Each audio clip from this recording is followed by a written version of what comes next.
तो सबसे पहले हम यहाँ पे बात करेंगे डिजीजेस। अगर हम एक्सक्रीटरी सिस्टम की बात कर रहे हैं तो इससे रिलेटेड किस तरीके की डिजीजेस हो सकती हैं या किस तरह के रोग या विकार हो सकते हैं उसके बारे में हम यहाँ पर चर्चा करेंगे। ठीक है, तो सबसे पहले स्नेहा उपाध्याय, थैंक यू, पर थोड़ा स्टडी में ध्यान लगाओ। ठीक है, और जो बच्चे कहते हैं कि हमारा नाम नहीं ले पाए तो सॉरी, बट क्या होता है कि यहाँ पे इतने ज़्यादा बच्चे लाइव होते हैं, उनके लगातार यहाँ पर कमेंट्स आते हैं, तो कई बार नाम नहीं ले पाती हूँ मैं, तो इसलिए आप इतना परेशान मत होइए। ठीक है, अब इसके बाद नेक्स्ट चीज़ हम यहाँ पे सबसे पहले डिजीज़ की बात करेंगे। तो सबसे पहले जो आपकी डिजीज़ है वो आती है यहाँ पर नेफ्राइटिस। ठीक है, तो सबसे पहले आप यहाँ पर बात करेंगे नेफ्राइटिस के बारे में, और इसको भी हिंदी में नेफ्राइटिस ही कहा जाता है, नेफ्राइटिस ही कहा जाता है।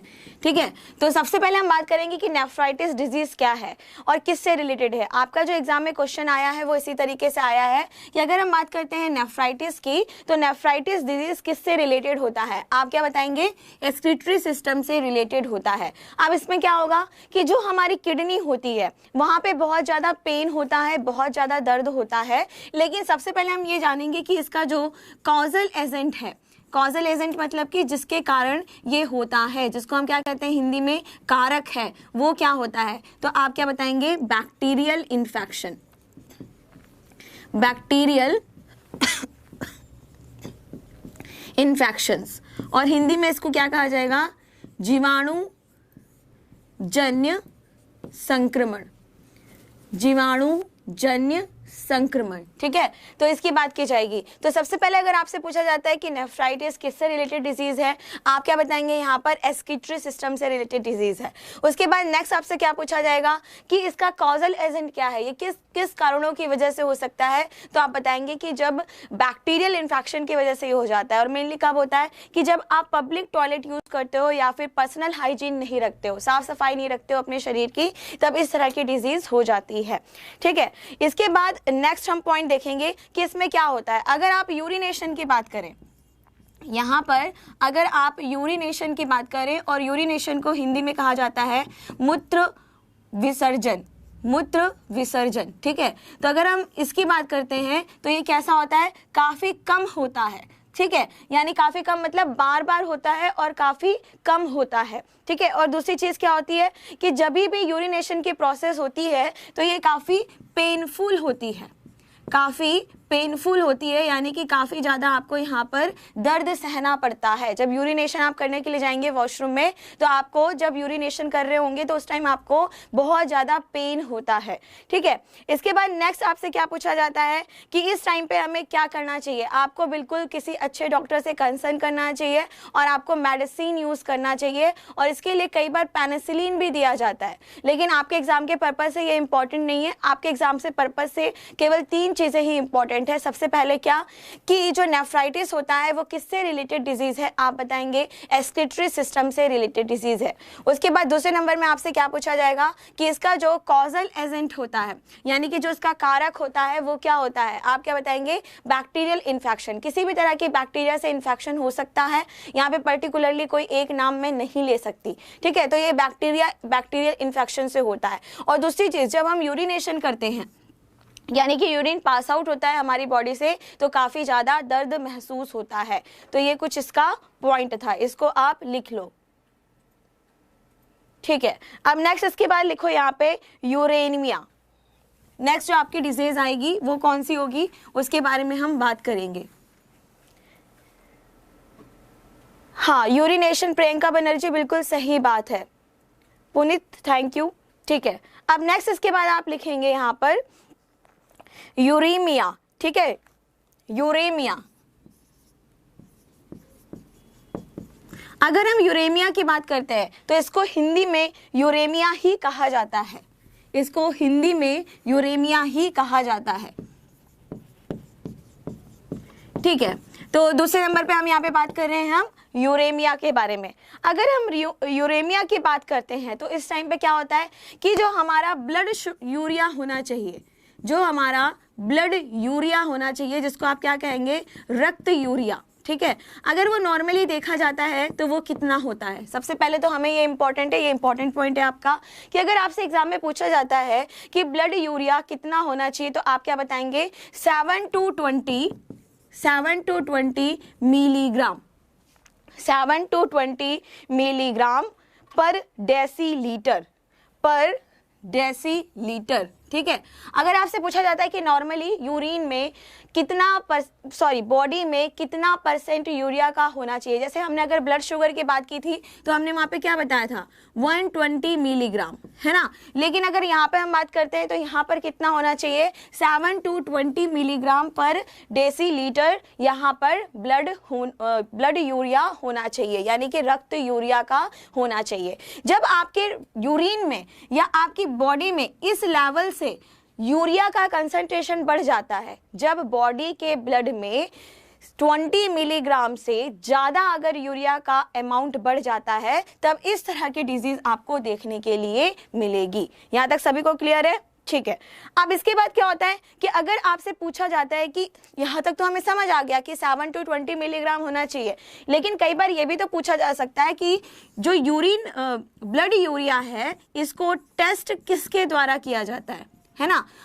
टेस्ट किसके द्वारा किया जाता है? तो आप लिखें यहाँ पे BUN, BUN, BUN test.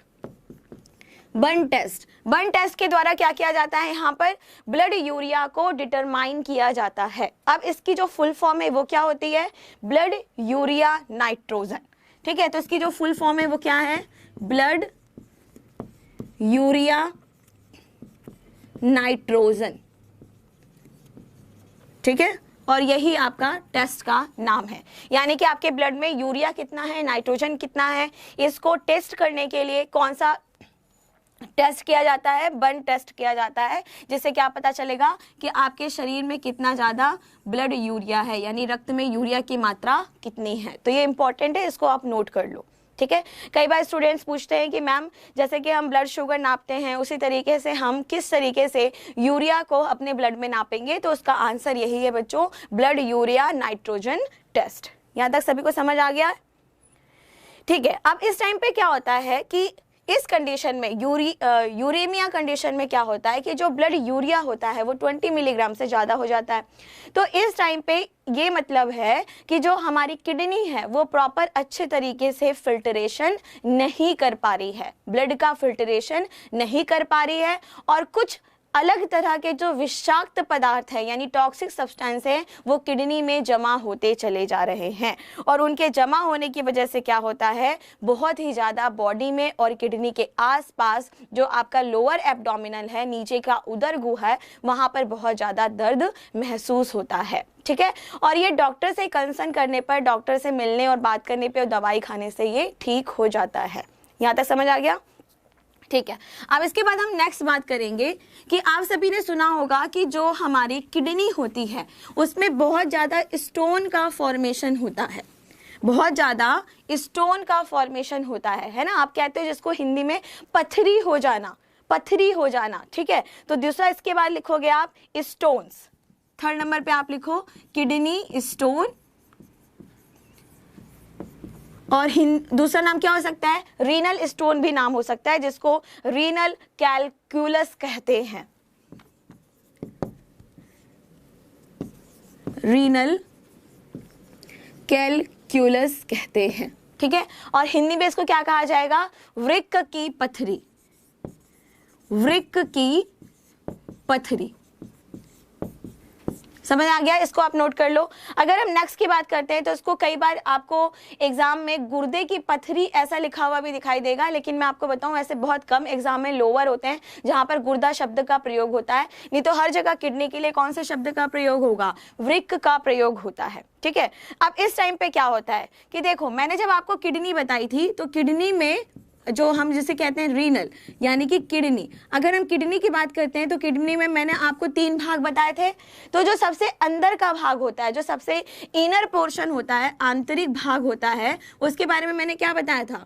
Renal pelvis, renal pelvis, जहां पर थोड़ी देर के लिए क्या हो रहा था? मूत्र स्टोर हो रहा था, है ना, थोड़ी देर के लिए यूरिन कैसा हो रहा था, स्टोर हो रहा था। तो वहां पर क्या होता है कई बार कि जो कुछ भी खनिज लवण हम खाते हैं, जो कुछ भी मिनरल्स और सॉल्ट हम खाते हैं, उसका वो कहाँ पर जमना शुरू हो जाता है, एक्यूमुलेट कहाँ पे होना शुरू हो जाता है, रीनल पेल्विस में एक्यूमुलेट होना शुरू हो जाता है। और जिसकी वजह से क्या बनता है, कैल्शियम ऑक्सलेट के क्रिस्टल्स बनते हैं, कैल्शियम ऑक्सलेट के क्रिस्टल्स बनते हैं। समझ आ गया? मैंने आपको क्या बताया कि जब हम अपने खाने में या अपने पानी में बहुत ज़्यादा मिनरल्स और सॉल्ट खाते हैं, उस टाइम पे हमारी बॉडी के अंदर कैल्शियम ऑक्सलेट के क्रिस्टल्स बनने लगते हैं, रवे बनने लगते हैं या स्टोन बनना लगता है। और जो कहाँ पर फंस जाता है, रीनल पेल्विस में फंस जाता है, जहाँ पर आकर के जो भी हमारा यूरिन है वो कैसा हो रहा है, इकट्ठा हो रहा है, एक्यूमुलेट हो रहा है, जिसकी वजह से ये नुकीला होता है, ये चुभेगा तो ये चुभता है। और चुभने के साथ साथ जब आप पानी बहुत ज्यादा पीते हो या कई बार ये ब्रेक डाउन होकर के कहाँ पे पहुंच जाता है, जो हमारा यूरिनरी ब्लडर होता है, मैंने आपको बताया था ना, यूरिनरी ब्लडर क्या होता है, उसे मूत्राशय कहते हैं, वहां पर पहुंच जाता है। और वहां पे पहुंचने के बाद भी जो उसकी इनर वॉल होती है, अंदर की जो दीवार होती है, उसमें जाकर के वो पिन करता है, दर्द महसूस कराता है, जिसकी वजह से क्या होगी, बहुत ज्यादा पीड़ा होगी, बहुत ज्यादा दर्द होगा, बहुत पेन होगा। और कई बार ये लोअर एब्डोमिनल में सूजन भी कर देता है, स्वेलो भी हो जाता है, और इसके साथ साथ इसका दर्द बढ़कर थाइस तक यानी कि जांघों तक भी पहुंच जाता है। क्लियर है? अब ऐसे टाइम पे क्या करना चाहिए, तो सबसे पहले तो डॉक्टर से कंसल्ट करना चाहिए, और कितने मिलीमीटर का, कितने mm का स्टोन है, इसकी बात को ध्यान में रखना चाहिए। अगर वो बिलो 5 mm है तो बहुत आसानी से ये मेडिसिन के द्वारा निकाल दिया जाता है। लेकिन अगर 5 to 6 mm से ज़्यादा हो गया है तब शल्य चिकित्सा यानी कि सर्जरी या ऑपरेट करके इसको बाहर निकाला जाता है। ठीक है, तो अगर हम शल्य चिकित्सा की बात कर रहे हैं या फिर हम लेजर टेक्निक की बात कर रहे हैं या फिर हम किसी भी तरीके से इसको बाहर निकाल सकते हैं। और आजकल जो सबसे ज़्यादा फेमस है वो है सिंपल जो सर्जरी होती है या फिर जो लेजर टेक्निक होती है, और इसके अलावा शॉक वेव लिथोट्रिप्सी। तो आप यहाँ पे लिख सकते हैं शॉक वेव लिथोट्रिप्सी। ठीक है, ये मैं इसलिए बता रही हूँ किससे क्वेश्चन आया हुआ है। अगर आपसे पूछा जाता है कि शॉक वेव लिथोट्रिप्सी क्या है, तो आप क्या बताएंगे, ये एक तरह का ऑपरेशन करने का एक सिस्टम है, जिसके द्वारा वृक्क से किडनी, यानी वृक्क या किडनी, जिससे हम स्टोन की बात कर रहे हैं, कैल्शियम की बात कर रहे हैं, कैल्शियम ऑक्सलेट की बात कर रहे हैं, इसको बॉडी से बाहर निकाल दिया जाता है। ठीक है, यहाँ पे डरने की कोई बात नहीं है। ऐसे नाम मैं इसलिए बता रही हूँ ताकि आप जागरूक रहें, ठीक है, और टाइम रहते ही आपको रोग ना हो और आप स्वस्थ रहें, इसलिए मैं आपको बता रही हूँ, जल्दी से आपका सिलेक्शन हो जाए इसलिए भी, क्योंकि आपके एग्जाम में ये सब पूछा जाता है। ठीक है, यहाँ तक सभी को समझ आ गया है? ठीक है, इसके बाद जो 4th नंबर पे अब हमारा पूछा जाएगा एग्जाम में वो क्या हो सकता है। ठीक है, यहाँ तक सभी को समझ आ गया है? हाँ, यूवी रेस से भी निकाला जाता है। ठीक है, ठीक है सागर कुमार, वेलकम टू एग्जामपुर। ठीक है, हाँ, फीमेल और मेल दोनों में ये हो सकता है, कोई दिक्कत नहीं है, मेल और फीमेल दोनों में हो सकता है। और पानी की मात्रा अगर ज़्यादा पिया जाए तो क्या होगा वहाँ पर कि जो इसके क्रिस्टल्स बनते हैं वो जब पाउडर फॉर्म में होते हैं तभी वो आपके यूरिन के थ्रू बाहर निकल सकते हैं। ठीक है, इसके बाद आप नेक्स्ट लिखेंगे सिस्टिटिस।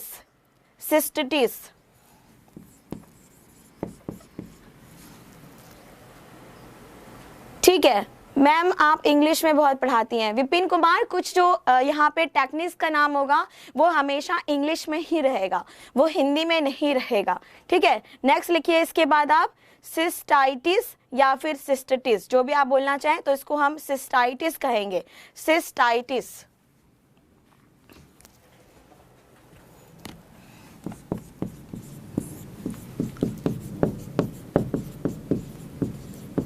ठीक है बच्चों, अब जो हमारा नेक्स्ट होगा वो क्या होगा, सिस्टाइसिस। ठीक है, अगर हम सिस्टाइसिस की बात कर रहे हैं तो ये क्या होगा, ठीक है रानूपाल, वेलकम। ठीक है, अगर हम यहाँ पे बात करें सिस्टाइसिस की, तो ये रोग किस वजह से होता है, तो लिख लो काउजल एजेंट यहाँ पे क्या होगा, अगर हम बात कर रहे हैं किसकी, कारक की बात कर रहे हैं, किसकी वजह से ये होगा, आप बताएंगे इशीरिया कोलाई या ई कोलाई। ठीक है, हिंदी में भी इसको क्या कहा जाता है, ई कोलाई कहा जाता है।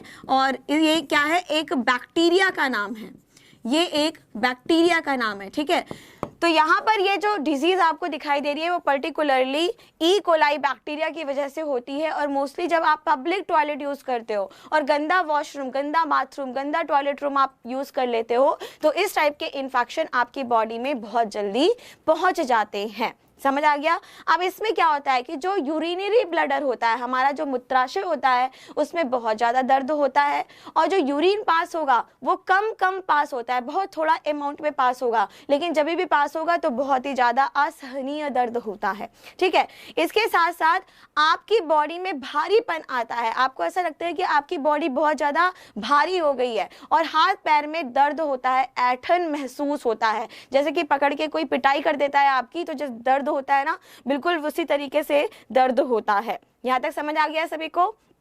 ठीक है, तो जो इंपॉर्टेंट है वो क्या, जो आपके एग्जाम में पूछा जाता है कि सिस्टाइटिस किससे रिलेटेड बीमारी है, किससे रिलेटेड रोग है, आप क्या बताएंगे यहाँ पर, एक्सक्रीटरी सिस्टम यानी उत्सर्जन तंत्र से रिलेटेड है। दूसरा आपसे एग्जाम में क्या पूछा जाएगा कि ये पर्टिकुलरली किसकी वजह से होता है, तब आप क्या बताएंगे, ई कोलाई की वजह से होता है। ठीक है, अभी तक हमने जितनी भी डिजीजेज पढ़ी हैं, अगर आप उसका सही टाइम पे इलाज नहीं करवाते हैं तो एट द लास्ट क्या होगा कि जो आपकी किडनी होती है वो खराब हो जाती है, काम करना बंद कर देती है, और इसी वजह से ये सारी डिजीजेस हो रही हैं।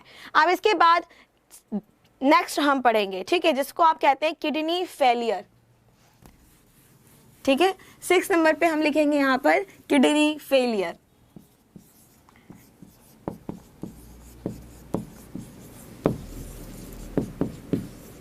या किडनी फेलर, जो भी आप लिखना चाहें। और इसको हिंदी में क्या कहा जाता है, इसको कहा जाता है वृक्क निष्कार्यता। वृक्क निष्कार्यता, इसका मतलब क्या हो गया कि जब आपकी किडनी काम करना बंद कर देती है तब उसको क्या कहा जाएगा, उसको क्या कहा जाएगा। हाँ, कुछ बच्चे कह रहे हैं बियर से भी रिमूव किया जा सकता है। हाँ, ऐसा मैंने भी सुना है, पर इसके बारे में मैं यहाँ पर ज़्यादा बातें नहीं करूँगी। ठीक है, बियर से अगर निकाल दिया जाता तो फिर जितने भी लोग बियर पीते हैं वो खुद ही डॉक्टर बन जाते, है ना। डिपेंड करता है कि आपका कितने mm का स्टोन बना हुआ है। ठीक है, अब नेक्स्ट इसके बाद देखेंगे आप, what is the reason stone in kidney, बताया तो था बच्चे अभी। रोहित कुमार बन गए डॉक्टर, ओके।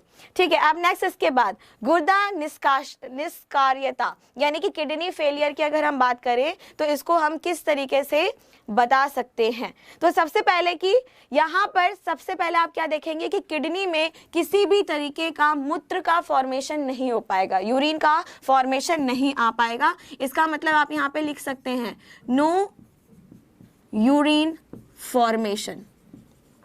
ठीक है, यहाँ पे हिंदी में क्या कहा जाएगा, इसमें मूत्र का उत्पादन नहीं हो पाता है, नहीं हो पाता है। ठीक है, इसका मतलब क्या हो गया कि जो फिल्ट्रेशन रेट है, आपकी जो छन रहा है वो क्या हो गया, काफी यहाँ पर कम हो गया है। और ये किसकी वजह से हो सकता है, मान लो कि आपके ब्लड प्रेशर बहुत ज्यादा हाई है, एकदम नहीं बनेगा ऐसा नहीं है, जो नॉर्मल बन रहा है उससे कम हो रहा है। ठीक है, आप ये मत समझना कि इसमें यूरिन ही नहीं बनेगा, लेकिन जो पहले बन रहा था उससे बहुत ज्यादा कम हो जाएगा। दूसरे नंबर पे हम यहाँ पर क्या देखेंगे कि जैसे बहुत ज्यादा अधिक रक्तदाब है, जैसे कि बहुत हाई ब्लड प्रेशर है, तब उन लोगों के अंदर किसी तरह की किसी को कोई चोट लग गई है तब, बैक्टीरिया का अगर इन्फेक्शन हो गया है तब, या फिर किसी भी तरीके के वायरस की वजह से यहाँ पे आपकी बॉडी के अंदर टॉक्सिन्स बन रहे हैं तब उस टाइम पे क्या होता है, इस तरह से आप क्या देखोगे कि जो गुर्दा होता है, जो आपका गुर्दा होता है यानी कि जो आपकी किडनी होती है जिसको आप वृक्क कह रहे हो, वो काम करनी बंद कर देती है। यहाँ तक समझ आ गया? ठीक है। अब इसके बाद इसमें केवल एक ही विकल्प बचा है, एक ही ऑप्शन बचता है कि आप क्या करें, यहाँ पर वृक्क का ट्रांसप्लांटेशन करें, प्रत्यारोपण करें, तभी यहाँ पर आप इंसान को जिंदा देख सकते हैं। अगर एक किडनी निकाल दी जाती है तो बॉडी फिर भी काम करने लग जाता है, लेकिन वो बहुत ही कम ऐसे केसेस में होता है, और इस टाइम पे खाने पीने के ऊपर और हमारी बॉडी में जो वाटर का कंसंट्रेशन होता है उसके ऊपर बहुत ज़्यादा ध्यान रखना पड़ता है। यहाँ तक समझ आ गया? तो यहाँ पे जो इंपॉर्टेंट बात है वो क्या है कि यहाँ पर यूरिन का फॉर्मेशन पहले से बहुत ज़्यादा कम होगा, किडनी की सेल्स लगभग मर जाती हैं, कोशिकाएं लगभग खत्म होने लगती हैं, नेफ्रॉन सही तरीके से काम नहीं करते, और इसका केवल एक ही इलाज है, एक ही यहाँ पे सॉल्यूशन आपको मिलेगा, किडनी का ट्रांसप्लांटेशन करना, जिसको हम कहते हैं प्रत्यारोपण करना। यहाँ तक सभी को समझ आ गया होगा? हाँ बच्चे, दीपमाला जो मैं आपको यहाँ पे एक्सक्रीटरी सिस्टम की सारी डिजीज बता रही हूँ, एक्चुअली में वो किडनी की ही डिजीज है। ठीक है, किडनी की ही डिजीज है। यहाँ तक सभी को समझ आ गया है? ठीक है। अब नेक्स्ट इसके बाद जो इम्पोर्टेंट यहाँ पर हम जितनी भी चीज़ों की बात कर रहे हैं, तो आपने यहाँ पर किडनी की रिलेटेड जो भी डिजीज है, या फिर यूरिन से रिलेटेड, या फिर एक्सक्रीटरी सिस्टम से रिलेटेड, तो यहाँ पे आपने एक वर्ड सुना होगा जिसको हम कहते हैं डायलिसिस, है ना? एक वर्ड आपने सुना है डायलिसिस। अगर हम बात करते हैं यहाँ पे डायलिसिस की अगर हम बात करते हैं बच्चों, तो डायलिसिस मतलब होता है फिल्ट्रेशन करना। डायलेशन मतलब होता है फिल्ट्रेशन करना। ठीक है, और फिल्ट्रेशन करना किसके थ्रू करना? Through a membrane, through a membrane. ठीक है, डायलिसिस को हिंदी में डायलिसिस ही कहते हैं। फिल्ट्रेशन मतलब छनन करना या पृथक करना, किसके द्वारा? एक झिल्ली के द्वारा, एक झिल्ली के द्वारा। ठीक है, तो अगर हम बात करते हैं डायलिसिस क्या है, डायलिसिस मतलब होता है किसी भी चीज को, किसी भी पदार्थ को हम क्या कर रहे हैं, यहाँ पे फिल्टर कर रहे हैं, छनन कर रहे हैं, किसके द्वारा कर रहे हैं? थ्रू ए मेम्ब्रेन, झिल्ली के द्वारा कर रहे हैं। तो इंपॉर्टेंट क्या है कि जितने भी स्टूडेंट्स ये समझते हैं कि डायलिसिस मतलब ये होता है कि हमने ब्लड को क्या कर दिया, छान दिया, ये गलत बात है। डायलिसिस अगर हम ह्यूमन बीइंग के अंदर कर रहे हैं तो उसको कहा जाता है हीमोडायलिसिस, हीमोडायलिसिस। समझ आ गया? तो इसका क्या मतलब हुआ कि किडनी के अंदर क्या हो रहा है, ब्लड का फिल्ट्रेशन हो रहा है। किसके थ्रू हो रहा है? किसी ना किसी मेम्ब्रेन के थ्रू हो रहा है, झिल्ली के थ्रू हो रहा है। उसको क्या कहा जाता है? हीमोडायलिसिस। क्योंकि हीमो मतलब क्या होता है? ब्लड, और डायलिसिस मतलब क्या होता है? फिल्टर। इसका मतलब क्या हो गया? ब्लड का फिल्ट्रेशन करना। ठीक है, तो किसी भी वजह से अगर हमारी किडनी में इंफेक्शन हो गया है, किडनी की सेल खत्म हो रही हैं, मर रही हैं, प्रॉपर अच्छे तरीके से काम नहीं कर पा रही हैं, नेफ्रॉन डैमेज हो गए हैं, तो उस टाइम पे क्या होगा? जो डॉक्टर क्या सजेस्ट करते हैं कि हमें अब क्या करना पड़ेगा? हीमोडायलिसिस करना पड़ेगा। इसका मतलब ब्लड का फिल्ट्रेशन करना पड़ेगा, क्योंकि यूरिया क्या है? नाइट्रोजीनियस वेस्ट मटीरियल है, वर्ज्य पदार्थ है, जो क्या काम करेगा? टॉक्सिसिटी बढ़ाएगा। टॉक्सिसिटी मतलब जहरीला तत्व बढ़ाएगा, विषाक्त होता है, और ये पूरे के पूरे शरीर को डैमेज करके खत्म कर देगा। इसलिए क्या जरूरी है कि हम हीमोडायलिसिस की प्रोसेस करें। यहां तक सभी को समझ आ गया? अगर हम हीमोलाइसिस की प्रोसेस की बात करते हैं तो इसका मतलब होता है प्यूरिफिकेशन ऑफ ब्लड। ठीक है, या फिल्ट्रेशन ऑफ ब्लड। अगर हम फिल्ट्रेशन की बात करते हैं तो ये कब किया जाता है? कि जब हमें ये पता चल जाता है कि हमारा किडनी किसी भी तरीके से काम नहीं कर रहा है। तो इसमें तीन चीजें बचती हैं, तीन चीजें बचती हैं। अगर हम डायलिसिस की बात करते हैं या फिर थेरेपीज की बात करते हैं, तो यहाँ पर रीनल जो रिप्लेसमेंट थेरेपी होती है उसमें तीन चीजें हम नोटिस करते हैं। ठीक है, पहला क्या होगा? यहाँ पर सबसे पहले होता है हीमोडायलिसिस, हीमोडायलिसिस। ठीक है, दूसरे नंबर पे यहां पे क्या होता है? Renal transplantation, renal transplantation. ठीक है, और सबसे लास्ट में होता है पेरिटोनियल डायलिसिस, पेरिटोनियल डायलिसिस।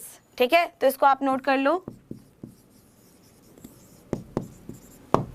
ठीक है, अगर हम बात करते हैं यहाँ पे उपचार की, या फिर हम बात करते हैं यहाँ पे थेरेपी की, कि अगर हमारी किडनी किसी भी तरीके से काम नहीं कर रही है, किसी भी तरीके की यहाँ पर हमें किसी तरह की कोई प्रॉब्लम हो रही है, तब क्या होगा वहां पर, membrane use to water filtration also. हाँ, मेम्ब्रेन मतलब होता है किसी भी तरह की झिल्ली, किसी भी तरीके का एक पतली सी लेयर जहां से आप किसी भी चीज का फिल्ट्रेशन कर सकते हैं। यहां तक समझ आ गया? सराफ्त खान, पढ़ाई में ध्यान दो बच्चे, पढ़ाई में ध्यान दो, ठीक है। अब नेक्स्ट इसके बाद हम देखेंगे यहाँ पर हीमोडायलिसिस। अगर हम हीमोडायलिसिस की बात करते हैं तो ये आर्टिफिशियल की तरह किया जाता है, यानी कि ये एक तरीके का कृत्रिम उपचार होता है। कृत्रिम उपचार होने का मतलब यहाँ पे क्या किया जाएगा कि अलग अलग तरह के सॉल्ट्स लिए जाएंगे, मिनरल्स लिए जाएंगे, अलग अलग तरह के सॉल्यूशन लिए जाएंगे, और फिर क्या किया जाएगा, हमारी बॉडी के ब्लड को बाहर निकाला जाता है। और बाहर निकालने के बाद क्या, पूरा नहीं, पूरा लाइन से निकाला जाता है। ऐसा नहीं कि पहले निकाल लिया फिर उसको प्यूरिफाई किया फिर ब्लड के अंदर डाल दिया, नहीं। यहाँ पे क्या होता है, एक प्रॉपर चैनल चलता है, एक प्रॉपर नली चलती है, जिससे क्या होगा, जो मेम्ब्रेन है, कोई झिल्ली होगी, उससे पूरा ब्लड छन करके वापस हमारी बॉडी के अंदर आता है। उसको हम कहते हैं हीमोडायलिसिस, ठीक है। ये एक तरह का आर्टिफिशियल यानी कृत्रिम उपचार होता है। दूसरे नंबर पे आता है रीनल ट्रांसप्लांटेशन, जिसके बारे में मैं आपको बता चुकी हूँ कि किडनी का ट्रांसप्लांट किया जाता है उसके ब्लड ग्रुप को देखते हुए, ठीक है। और उसके ब्लड ग्रुप को देखते हुए क्या किया जाएगा, उसकी किडनी को बाहर निकाल के दूसरी की किडनी को ट्रांसप्लांट कर देंगे, प्रत्यारोपण कर देंगे। इसके बाद नेक्स्ट क्या होता है यहाँ पे, पेरिटोनियल डायलिसिस, ठीक है। ये कैसा होता है बच्चों, बॉडी के अंदर ही होता है, इनसाइड ऑफ बॉडी, ठीक है। और हिंदी मीडियम वाले बच्चे क्या लिखते हैं, शरीर के अंदर, शरीर के अंदर ही ये उपचार होता है। अब किस तरीके से होगा, अगर हम यहाँ पर बात कर रहे हैं पेरिटोनियल की, तो पेरिटोनियल मतलब होता है कि जो आपकी किडनी होती है, जो आपकी किडनीज होती है, उसकी आउटर मेम्ब्रेन, उसकी आउटर मेम्ब्रेन, और हिंदी में क्या कहा जाएगा इसको, कि वृक्क का आवरण, वृक्क का आवरण, ठीक है। इसका क्या मतलब हुआ कि अगर हम पेरिटोनियल डायलिसिस की बात कर रहे हैं तो इसमें ब्लड को बाहर निकालने की जरूरत नहीं है, और उस टाइम पे क्या होगा कि ब्लड हमारी किडनी के बाहर, जो पेरिटोनियल मेम्ब्रेन है, जिसको हम किडनी की बाहरी लेयर कह रहे हैं या बाहर का आवरण कह रहे हैं, उसी से ही ब्लड को छानना जाएगा, तो उसको क्या कहा जाता है, पेरिटोनियल डायलिसिस, ठीक है। आपके एग्जाम में इतना ज्यादा नहीं पूछा जाएगा, आपके एग्जाम में केवल यही पूछा जाता है कि अगर हमारी किडनी में किसी तरह की कोई प्रॉब्लम हो गई है तो इसकी थेरेपी के लिए, इसके उपचार के लिए कौन कौन सी प्रोसेस हो सकती है। आप बताएंगे 3 तरह की मेन प्रोसेस है। पहला होता है हीमोडायलिसिस, जिसका मतलब है ब्लड का फिल्ट्रेशन करना, ठीक है, और ये आर्टिफिशियल तरीके से करा जाता है, और यही आपके एग्जाम में पूछा जाएगा, जिसमें ब्लड को हमारे शरीर से बाहर निकाला जाता है, ठीक है। दूसरे नंबर पे होता है रीनल ट्रांसप्लांटेशन यानी प्रत्यारोपण की प्रक्रिया, जिसमें किसी स्वस्थ व्यक्ति के किडनी को डोनेट किया जाएगा, और कोई दाता किडनी होगी वहां से लेकर के इसको ट्रांसप्लांट किया जाएगा।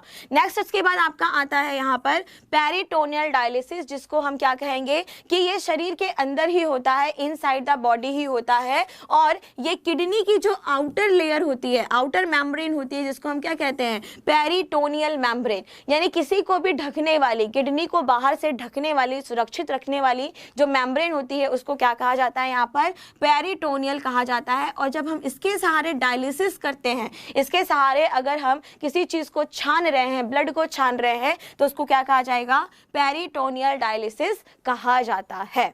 आई होप कि आपको यहां तक अच्छे से समझ आ गया होगा, ठीक है।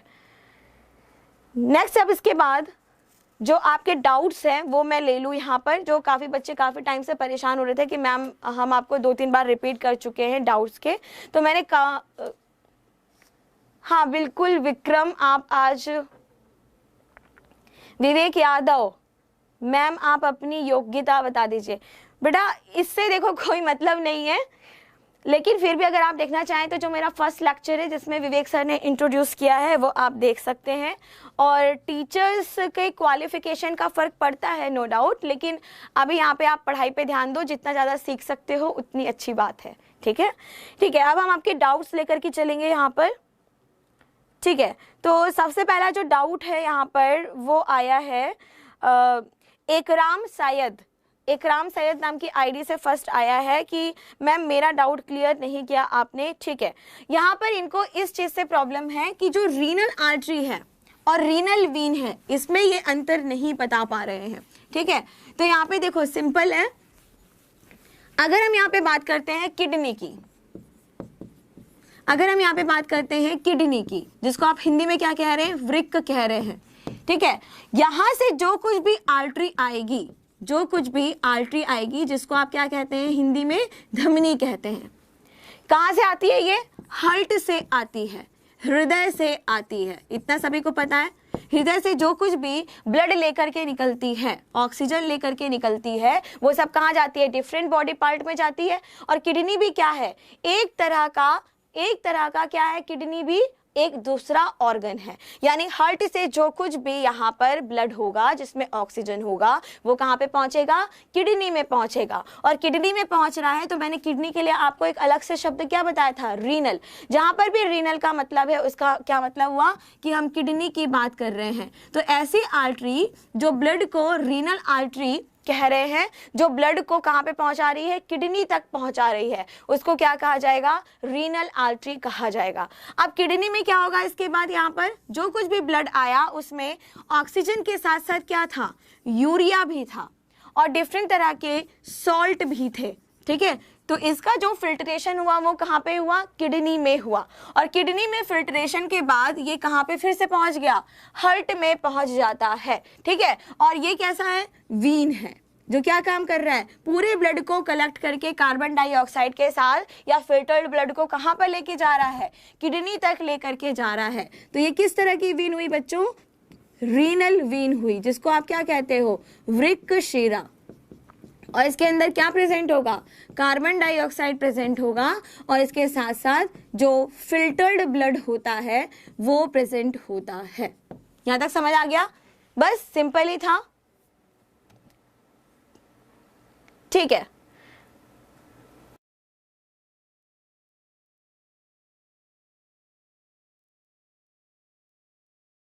यहां तक सभी को समझ आ गया। ठीक है, अब नेक्स्ट इसके बाद जो आपका है डाउट वो मैं ले रही हूं विशेष कुमार ने पूछा है कि you had said that urine is stored in renal pelvis and as well as urine bladder, is both correct. देखो इनका ये क्वेश्चन है कि मैंने यहाँ पे बताया था आपको कि ये यूरिनरी ब्लडर में,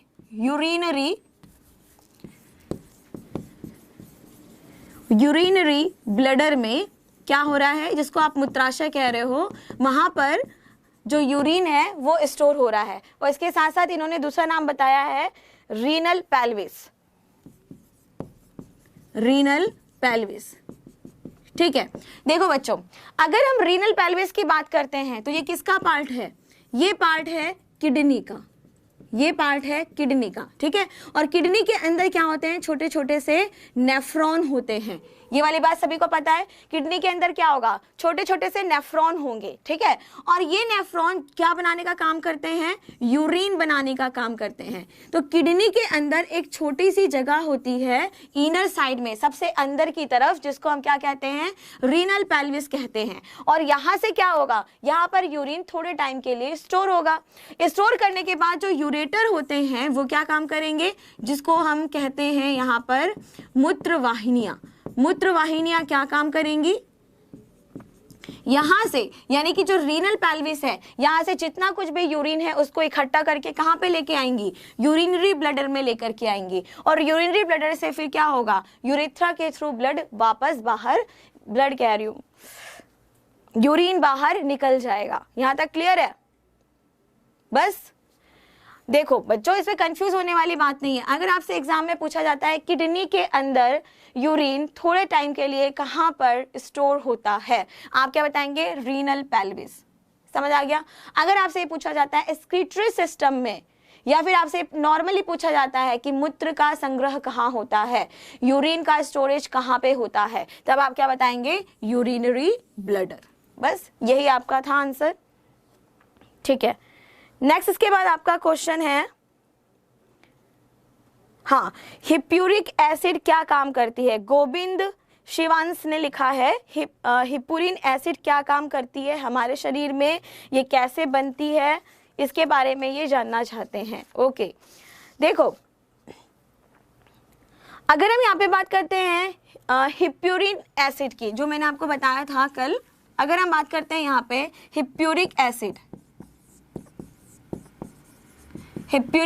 की, तो देखो ये क्या होता है, हमारे शरीर में ही बनती है, हमारे शरीर में बनती है। और दूसरी चीज, जैसे कि हम जो फिनोलिक कंपाउंड्स होते हैं, जो कुछ भी फिनोलिक कंपाउंड्स होते हैं,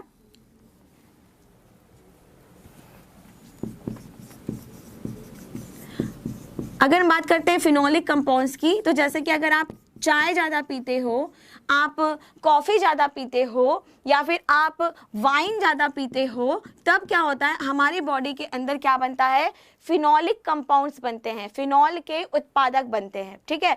और ये आगे जाकर के किस में कन्वर्ट हो जाते हैं, बेंजोइक एसिड में कन्वर्ट हो जाते हैं, बेंजोइक एसिड में कन्वर्ट हो जाते हैं। और फिर इसका ब्रेकडाउन किस में होता है, हिप्यूरिक एसिड में होता है, और फिर ये यूरिन की मदद से बाहर निकल जाता है, ठीक है। तो ये आपको एग्जाम में इतना कुछ नहीं पूछेगा बच्चे, तो परेशान मत हो, बस आप इतना ध्यान रखना कि अगर ज़्यादा से ज़्यादा पूछेगा तो हिप्यूरिक एसिड हमारी यूरिन में कैसे आता है, तो आप बताना कि जब हम चाय ज़्यादा पीते हैं, कॉफ़ी ज़्यादा पीते हैं, या फिर वाइन ज़्यादा पीते हैं, इसके साथ साथ जब हम फ्रूट का जूसेस भी पीते हैं, फ्रूट जूसेस भी पीते हैं, यानी कि फलों का रस ज़्यादा पीते हो आप, तब उस टाइम पे आपके यूरिन में क्या आता है, हिप्यूरिक एसिड भी आता है। और ये नॉर्मल है, आता ही है, तो ये कोई बीमारी नहीं है, ठीक है।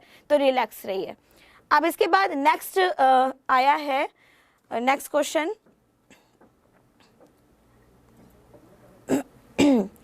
आयान त्रिपाठी का कि मैम आपने एंडोक्राइन ग्लैंड और एक्सोक्राइन ग्लैंड का एग्जाम्पल नहीं बताया। देखो बेटा, अभी ये वाला ना चैप्टर आपका हुआ नहीं है, ठीक है।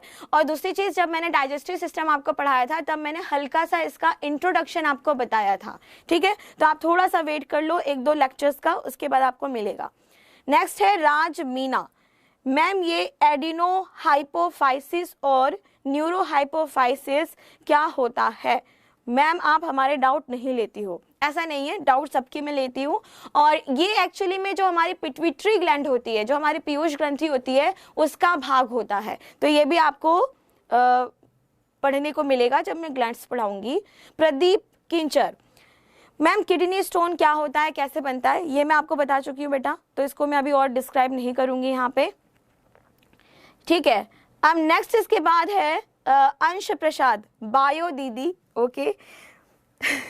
Bile juice is also alkaline in nature except blood. You have told earlier. Please comment. Okay. हाँ बिल्कुल सही बता रहे हो आप। अगर हम ब्लड की बात करते हैं और बाइल जूसेस की बात करते हैं तो ये एल्कलीन होता है, ठीक है, क्षारीय प्रवृत्ति का होता है। बाकी सभी हमारे अंदर क्या होगा, यहाँ पर एसिडिक होगा। नेक्स्ट इसके बाद क्वेश्चन आपका आता है तरुण कुमार प्रजापति का कि मानव शरीर की सबसे बड़ी मिश्रित ग्रंथि है लीवर, लेकिन आपने पैंक्रियाज बताया है। देखो बेटा, मैंने बिल्कुल सही बताया है। आप एग्जाम में कहीं भी पैंक्रियाज के ऊपर जहां पर भी मिक्स्ड ग्लैंड लिखा है, बड़ी छोटी मीडियम साइज कुछ भी लिखा है, आप पैंक्रियाज को ही टिक लगाओगे। गूगल पे ध्यान मत दो, गूगल आपका कुछ भी बताता है कई बार, ठीक है, मान लो इस बात को। तो यहाँ पे अगर आपसे पूछा जाता है लार्जेस्ट ग्लैंड, सबसे बड़ी ग्रंथि, तब आप क्या बताओगे, लीवर बताओगे। लेकिन अगर आपसे क्या पूछा जाता है, मिक्स्ड, चाहे वो छोटी लिखे चाहे वो बड़ी लिखे, आपको पैंक्रियाज ही लगाना है। सारे बच्चे ध्यान देंगे, अगर यहाँ पे किसकी बात हो रही है, मिक्स्ड की बात हो रही है, तो आपको पैंक्रियाज ही लगा करके आना है। Akhilesh Kumar, okay, thank you so much Akhilesh, ठीक है। अब नेक्स्ट इसके बाद जो विवेक कश्यप का डाउट है वो मैं ले लूँ, काफ़ी अच्छा क्वेश्चन है कि बायोकेमिकल लैबोरेटरी लीवर को कहते हैं। पहली चीज़ तो आपको यहाँ पर एक नई चीज़ मिलेगी, बिल्कुल इस तरह के डाउट हम लोगों के लिए भी हेल्पफुल होते हैं। बहुत अच्छा डाउट है विवेक ये आपका, ठीक है, और बहुत अच्छी बात है कि आप अच्छे से पढ़ाई कर रहे हो। नेक्स्ट इसके बाद आपका आता है यहाँ पर जो क्वेश्चन है बायोलॉजिकल लैबोरेटरी, बायोलॉजिकल लैब या लैबोरेटरी किसे कहा जाता है, ठीक है, ये क्वेश्चन है आपका। तो देखो, सबसे पहले इन्होंने खुद ही आंसर दे दिया है कि लीवर को कहा जाता है। तो हिंदी मीडियम वाले बच्चे भी यहाँ पर ध्यान रख लें कि अगर इसको बायोलॉजिकल लैब की अगर हम बात कर रहे हैं तो जैव रासायनिक प्रयोगशाला हमारे शरीर का किसको कहा जाता है? लीवर को कहा जाता है, यकृत को कहा जाता है। और क्यों कहा जाता है ये इंपॉर्टेंट है जो इन्होंने पूछा है। तो इसके बारे में मैं आपको बता दूं कि अगर हम बात कर रहे हैं तो ये क्या काम करता है? डिटॉक्सिफिकेशन का काम करता है। डिटॉक्सिफिकेशन का काम करता है, जिसको हिंदी में हम कहते हैं विषाक्तता को कम करता है, को कम करता है। ठीक है, अगर हम लीवर की बात कर रहे हैं तो ये क्या काम करेगा कि हमारी बॉडी के अंदर जितने भी तरह के विषाक्त जहरीले तत्व होते हैं उनका ब्रेकडाउन करने का ये काम करता है। और दूसरा क्या करता है? ये मेटाबॉलिक एक्टिविटी को भी बढ़ाता है, ये मेटाबॉलिज्म को बढ़ाता है और जिसको हिंदी में आप क्या कहते हैं?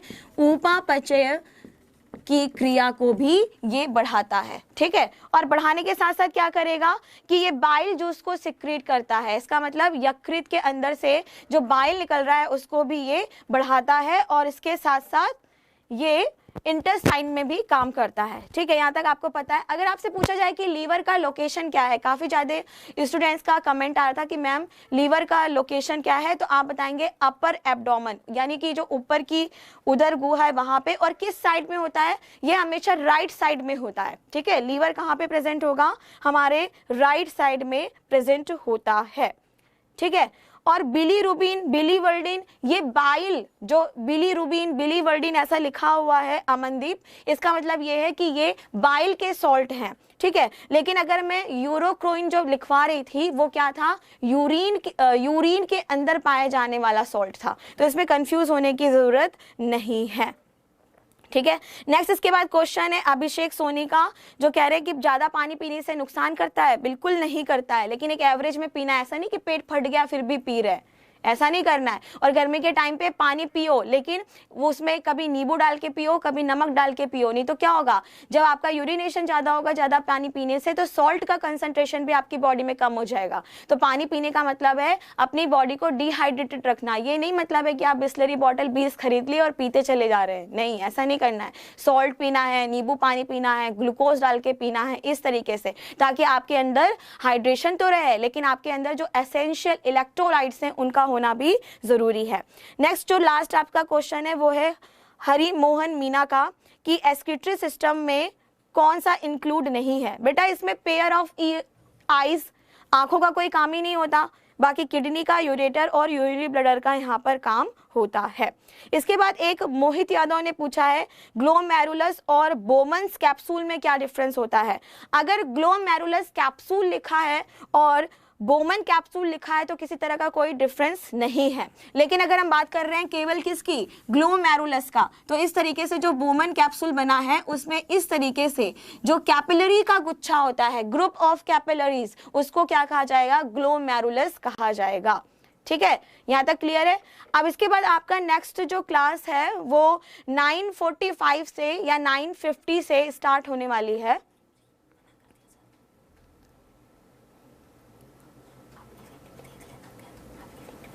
ठीक है, कंटिन्यूटी में ही चलेगा। ठीक है, जो आपकी क्लास थी वो कैंसिल हो गई है तो आप कंटिन्यूटी में ही पढ़ेंगे यहाँ पर। ठीक है, यहाँ तक अगर आपको समझ आ गया है तो आप बताइए। अगर आपके कोई और डाउट है तो पूछो, नहीं तो फिर मैं पूछना शुरू करूँ। मुकेश कुमार बेटा ही बोलूंगी। ठीक है, जितने भी स्टूडेंट्स हैं वो सब एक तरह से मेरे बच्चे जैसे ही हैं। ठीक है, और ये मेरा फ्लो है बोलने का। अगर आपको कोई प्रॉब्लम है तो आप उतने टाइम के लिए कान बंद कर सकते हैं। ठीक है, किसी को कोई यहाँ तक इश्यू है? मैम एम्फीबियंस क्या होते हैं? बेटा एम्फीबियंस मैंने आपको पहले ही बताया। अगर एम्फीबियंस की बात करते हैं तो जिनको हिंदी में उभयचर कहा जाता है, जो जल और थल दोनों जगह रह सकते हैं। ठीक है, शरद यादव मजाक यहाँ पे नहीं चलेगा, बच्चे पढ़ाई करो। ठीक है, अब कुछ बच्चे यहाँ पे पूछ रहे हैं कि मैम आपने विटामिन के बारे में नहीं बताया है कि यूरिन में विटामिन किस तरीके से आता है। देखो, जब ब्रेकडाउन होता है यहाँ पर तब विटामिन आता है, और विटामिन का आना एक तरह की डिजीज होती है, तो उसको आपको यहाँ पर अभी कौन सा विटामिन आता है ये बिल्कुल सही बात नहीं है। ग्लूकोन डी में शुगर होता है, हाँ बिल्कुल होता है, शुगर का कंसंट्रेशन होता है, शर्करा होता है। ठीक है, दवाई लेने से मूत्र का रंग पीला क्यों हो जाता है? बिल्कुल अच्छा क्वेश्चन है। देखो, पहली चीज कि अगर जब भी हम कोई भी मेडिसिन लेते हैं उसमें डिफरेंट तरह के सॉल्ट्स होते हैं, ठीक है, तो आधे सॉल्ट्स का तो हमारा बॉडी एब्जॉर्ब कर लेता है, लेकिन कुछ सॉल्ट ऐसे होते हैं जो यूरिन के माध्यम से बाहर निकल जाते हैं। फिर कुछ बच्चे ये भी कह रहे हैं कि मॉर्निंग का जो यूरिन होता है उसका कलर येलो क्यों होता है? वो इसलिए होता है क्योंकि रात में जब आप 5 घंटे या 6 घंटे की नींद लेते हैं तो आप पानी ना के बराबर पीते हैं, तो इस टाइम पे जो आपका यूरिन का कंसंट्रेशन होता है और अमाउंट होता है वो काफ़ी ज़्यादा कम हो जाता है, और इसके साथ साथ जो पिगमेंट्स होते हैं वो ज़्यादा वहाँ पे दिखाई देते हैं, और इसलिए मॉर्निंग के टाइम पे या फिर फीवर के टाइम पे या फिर जब आप मेडिसिन लेते हो उस टाइम पे क्या होता है, यूरिन येलो कलर का और काफ़ी कम दिखाई देता है। ठीक है, मैंने इसलिए आज कमेंट लिया है अखिल गुप्ता, क्योंकि यहाँ पे बच्चों के जो डाउट्स होते हैं वो क्लियर कराना ज़रूरी है। कई बार जब हम पढ़ रहे होते हैं, ठीक है, जब यहाँ पे मैं पढ़ा रही होती हूँ तो कई बार एक दो चीज़ें छूट जाती है, तो जब इस तरह से नए कमेंट आते हैं जिनसे क्वेश्चंस अराइज हो सकते हैं, वो मेरा यहाँ पे डिस्कशन कराना काम है। ठीक है, तो आज की क्लास हम यहीं पे ख़त्म कर रहे हैं। कल जो आपकी क्लास होगी वो किसकी होगी? यहाँ पे जो इससे रिलेटेड एक्सक्रीटरी सिस्टम से रिलेटेड जितने भी तरह के क्वेश्चंस हैं वो मैं यहाँ पे पिक करने की कोशिश करूँगी। ठीक है, तो जितने भी स्टूडेंट्स यहाँ पर लाइव आना चाहते हैं वो आ सकते हैं। ओके, और प्लीज़ अगर आपको हमारा सेशन अच्छा लग रहा है, आपको एग्जामपुर फैमिली से प्यार है, तो प्लीज़ इसको शो करिए। ठीक है, और ज़्यादा से ज़्यादा इसको स्प्रेड करिए, ज़्यादा से ज़्यादा इसको अपने दोस्तों को बताइए, और सब्सक्राइब करिए, कमेंट करिए, लाइक करिए, जो मैं हर बार कहती हूँ। ठीक है, तो आज का जो हमारा क्लास था वो यहीं पे ख़त्म हो रहा है। Okay, thank you so much इतने पेशेंस से सुनने के लिए और आज सपोर्ट करने के लिए। ठीक है, हैव ए नाइस डे।